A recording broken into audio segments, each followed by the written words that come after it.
I witnessed, recorded, and produced these videotapes of the Washington, D.C. hearing. Their authenticity is above question. This is a hearing about the government licensing the electrocution of people to cause grand mal seizures. This is produced as part of the ongoing work on the website, thewaythetruthandthelife.net. Think of the millions of dollars, taxpayers' money, spent to pay psychiatrists and their supporters and for the worldwide travel in putting this conference together, while the victims and opponents had to pay their own way.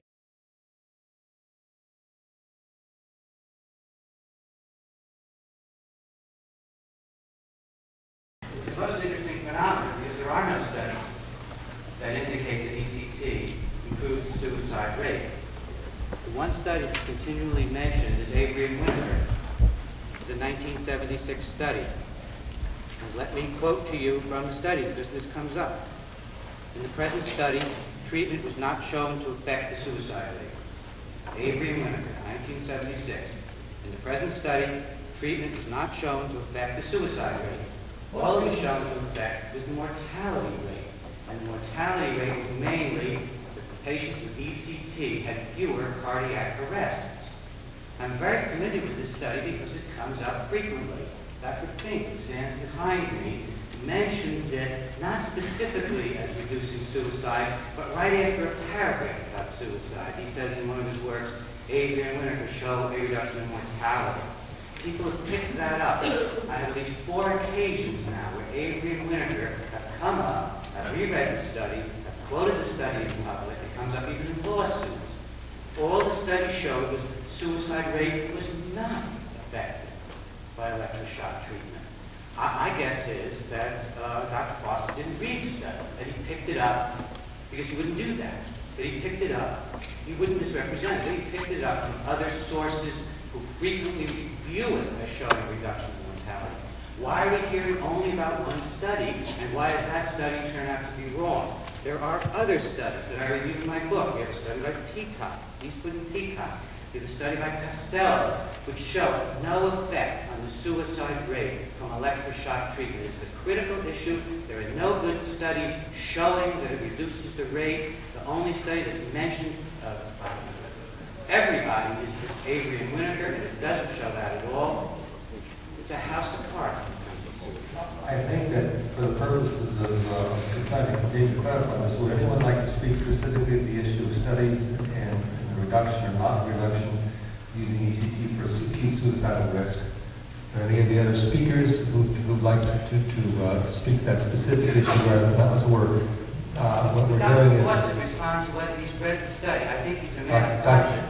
And I'm asking him the question. Dr. Fawcett. I have read the study, Dr. Breggin. I don't think that I said that there's any evidence that suicide is prevented by ECT long term. I suggested it as a possible issue to be looked at. You mentioned the study. And yeah, I did read the study. And I said, I'm not saying, I didn't come up here and quote specifically the Avery and Winter study.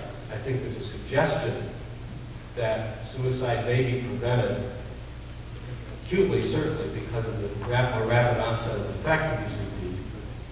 Certain patients. Dr. Breggin, please, I have to exercise the prerogative of trying to get different people to speak to this specific issue. Do you have any other comments to make, Dr. Fawcett, about this at all, answering Dr.'s question? You read the study and you made a suggestion. So can I ask Dr. Fink to speak next, because he raised his hand about if you want to speak to this specific issue or not, Dr. Fink.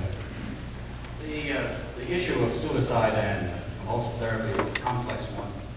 You asked a question about any treatment and its influence on suicide rate. This always has to be done retrospectively. It is very, very difficult to set up a study in a prospective manner. The original studies that were published in the 40s, the early studies published in the 40s, showed so dramatically that ECT, or convulsive therapy with metrazole, was effective in reducing the death rate. It showed that the death rate was reduced, particularly in patients with mania, as Dr. Small just issued again. And then, in looking at the records, that the number of patients who had died in the course of the treatment were much less. If we ask the question of suicides following the course of treatment, the answer is still, yes, there are some suicides that have occurred, and they generally have occurred more frequently in patients who have not received adequate treatment. Adequate treatment is often defined in complex ways. And in the Avery and Whitaker reviews, and the issue that came with adequate treatment versus inadequate treatment.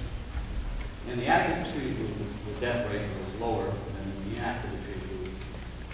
In the earlier studies, that was also true. We desperately need such a study. We desperately need a study in which suicidality is the measured, predicted in patients, in which, in the course of that, the patients are given whatever treatments are available for that illness. In the case of schizophrenia, or in the case of mania, or in the case of depression, surely we need one, a study, or a set of studies that will do it. Dr. Abrams, you want to speak specifically to the issue about suicide risk? Yes, I'm quoting a paper from Avery and Whitaker, Archives of General Psychiatry, June 78. Paper is entitled Suicide, Attempted Suicide, and Relapse Rates in Depression. A concept of ECT and antidepressant therapy. The abstract of this paper says, suicide, attempted suicide, and relapse rates in 519 depressants were examined, comparing effects of different treatments. After 6 months, suicide attempts were seen significantly less frequently in the ECT groups than in the antidepressant group. The ECT group suicide attempt was 0.8%, the antidepressant group 4.2%. Fewer suicide attempts occurred in the ECT group compared to the antidepressant group among both in those who had attempted suicide prior to admission and those who had not. A history of attempted suicide showed greater risk of both suicide, 2.9%, in the following year, and a subsequent suicide attempt, 5.9%.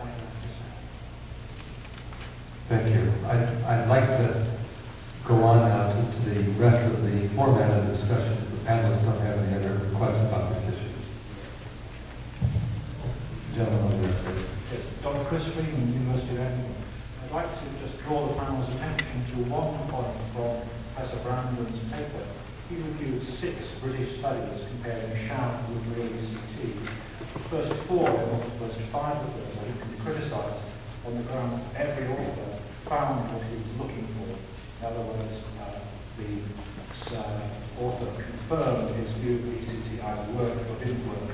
I think for that reason, the final study, which has just been published by Dr. Gill from Northampton, is particularly important because he has now done 2 studies and changed his mind. His first study showed that ECT didn't work. His second, more methodologically sound study, clearly showed that ECT did, and was significantly superior to sham ECT. Thank you.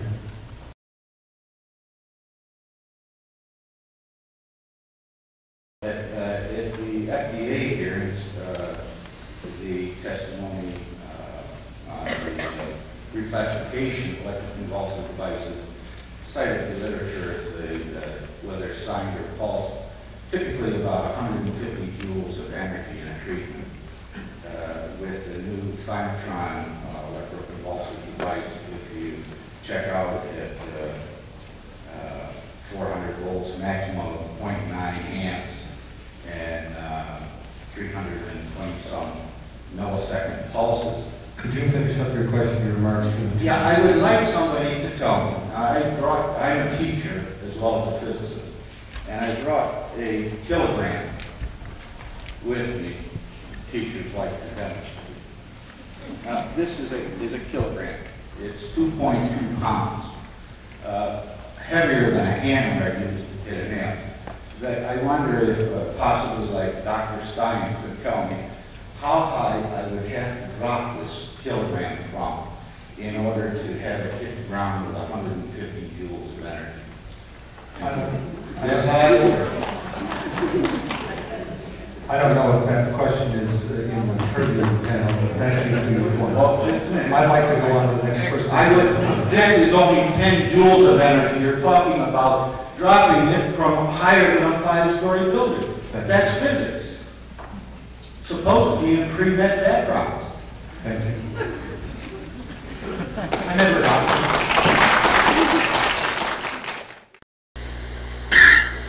All right, out with your gum. Huh? Out with your gum.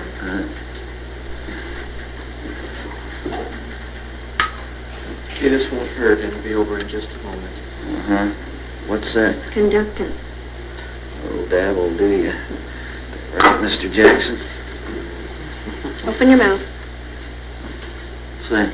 This will keep you from biting your tongue. Well. Now just bite down on it. That's right. Just bite down. Now bite down on it.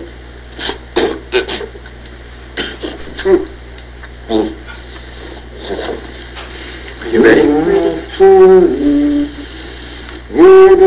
Here we go.